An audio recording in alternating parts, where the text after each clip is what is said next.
Alright, what's up guys? Today I'm going to give you my review on Driveclub. I really don't have a lot to say in this introduction because I wasn't actually excited about this, and it actually turned out to be even worse than what I was expecting. So let's start by the single player. In terms of content for the single player, Driveclub is really poor. You only have two modes. 1, 2, bam, that's it. The first one is tour, which is basically the career mode, and then the second one is single event, where obviously you can play on all the tracks with all the different settings that you want. Now in Driveclub, you don't buy cars. You unlock them by leveling up, and there is a problem here. When you play the single player, at the end, even if you get 100% completion on the career mode, at the end of it you are not going to unlock by any means all the cars. There are still going to be like 15 cars locked, and you will have to go back and replay again and again the same championships to get more XP and then unlock those cars, which at some points gets really repetitive and annoying. So that's a bad point already.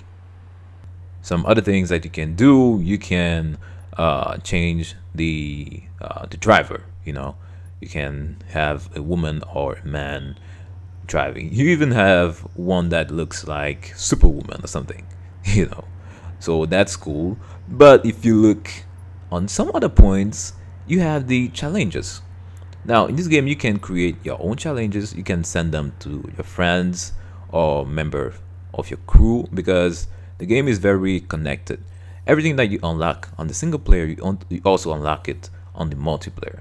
So with those challenges you can send them to your friends, but the problem with this is you need to be connected, and right now those servers have a lot of problem. Basically I only played one challenge. The first time I tried it, that was the first time I played. After that it was grayed out, couldn't touch it. So that's another bad point. Other than that, you also have the customization of your car, which is again very poor. You can't even change the wheels, like the wheels of your car. You can't even change the color of the wheels. You can only change like the design and the colors of the overall car. That's it. And it's extremely poor with some basic design. Oh man, this is horrible. And it's not over yet. The tracks. Now before I say anything about this, let me clarify one thing. I'm not counting the reverse side. Okay, I'm just counting the original side. So the tracks. In Driveclub you have 5 different locations, or 5 countries. Okay, in each one of them you have 2 tracks point to point, okay, or sprints. 2 tracks point to point, and then 3 regular tracks. If you do the count, that makes 10 plus 15, which is a total of 25 tracks for the entire game at launch. If you think that is really surprising, then let me say this. The cars. In this game, you have a total of 50 cars. 50. 10, 20, 30, 40, 50. Bam! That's all the cars that you have in Driveclub. And this is unacceptable. Unacceptable. I don't even need to say something else. It's just unacceptable. Let's move on. For the visuals, there are 2 things that are really good or really well done in this game. The first one is obviously the models of the cars. Now, well, nowadays we expect racing games to have, really good models of the car, and it's the case in Driveclub. The second thing that is really well done in this game is the lighting. The lighting is extremely well done, very realistic, especially when it changes from day to night or night to day. different states. Oh man, that looks really, really awesome. Same thing when you drive during the night with all these lights, it's really nice. Really well done. Now, if you stop and you look carefully at the environment, the textures, that's where you're gonna see, man, this game looks like last gen game, like a PS3 game. What is this? It does not look good when you stop the car and you look around you. For example, the grass, if you look at the grass, it's the same thing. It's like if you were playing, those games where you create stuff, you just put the same grass everywhere. That's the exact same thing in this game. It does not look good, all around. The textures are the same. Like, it's not good. The lighting, good. The models of the car, good. But the overall environment is last gen. Really last gen. For the sounds, I'm not convinced. This is an arcade game, so I can give them some slack, but man, you're not gonna tell me a Ferrari sounds like this.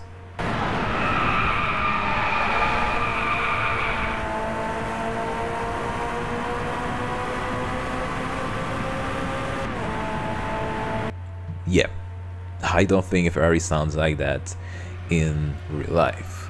Now, something else that I didn't like about this game visually is the visual damages. The visual damages in this game are practically non-existent.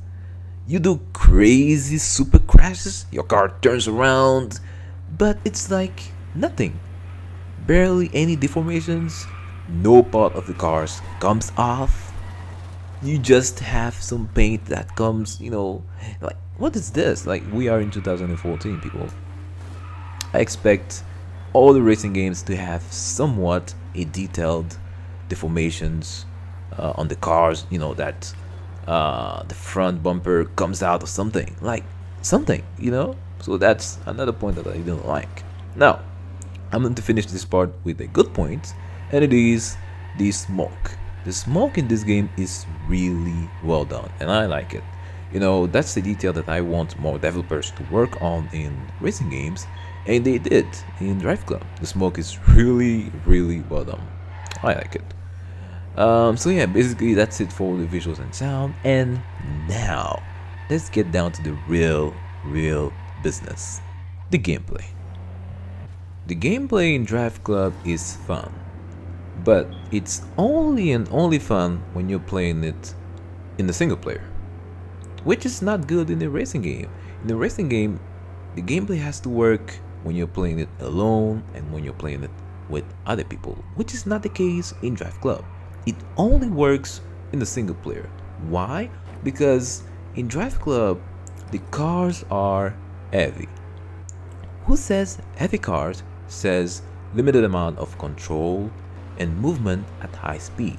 That means you can't avoid things on reaction in this game for the most part, which is something you have to be able to do online, and you can't do that. So it's not good. That only works offline. Why?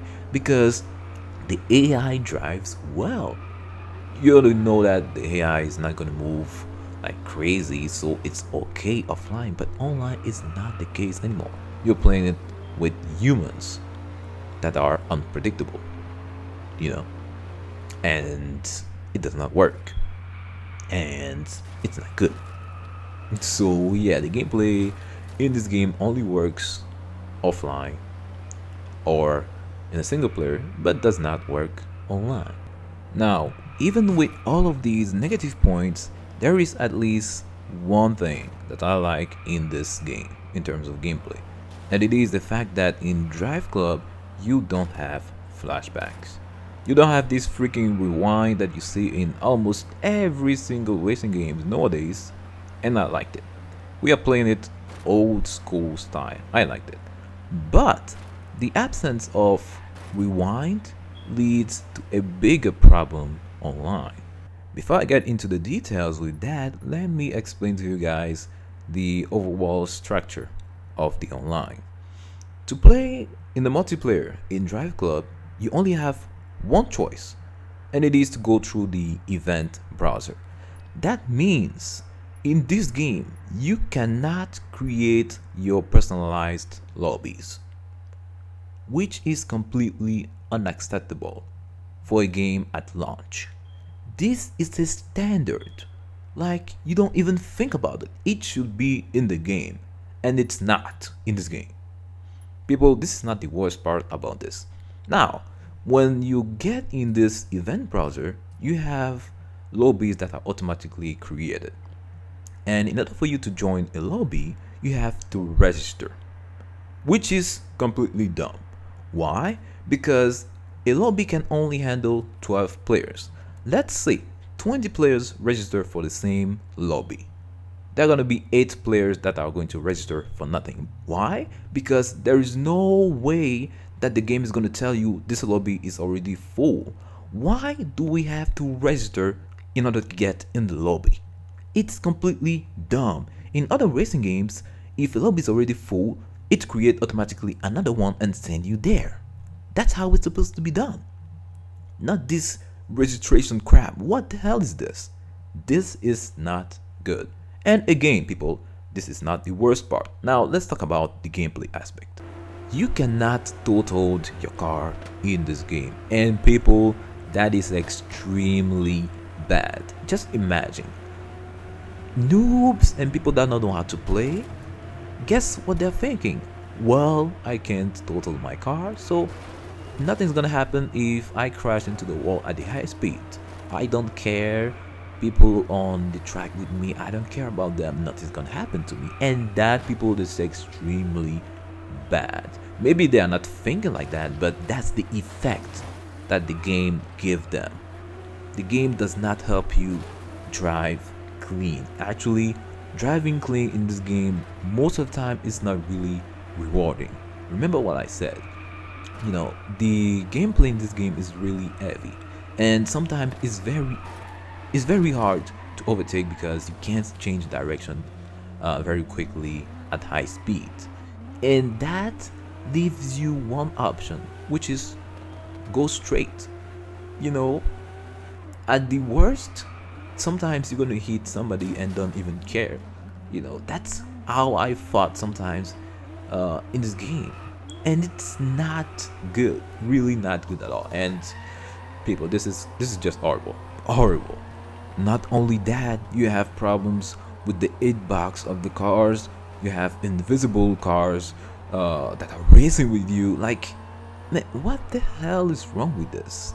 And the worst part in all of this is to play. Like, even to play online is a problem. The servers are not working. What the hell? Even after 3 days, like, this is worse than the launch of GTA 5 online. This is worse than that. It's worse. You cannot play online when you want to play online. What is this? And this cancels a lot of options of the game. This cancels the face-offs challenges. This cancels the challenges by themselves. Like, man. At the end, what do we have? I can only think about bad points when I look at this game. You have the gameplay that only works in the single player, because in the multiplayer it's crap.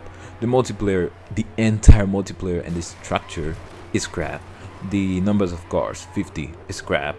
The numbers of tracks, 25, is crap. The visuals, only the cars and the lighting looks good. The environment, it's not good. It's crap. What do we have at the end? Well, with these people, when I look at this game, I can only conclude one thing. This is an unfinished game. And for that, I cannot give an average score to this. I cannot think about giving an average score to Driveclub. And that's why I'm giving this game the lowest score since the beginning of my reviews on this channel, which is a 9 over 20.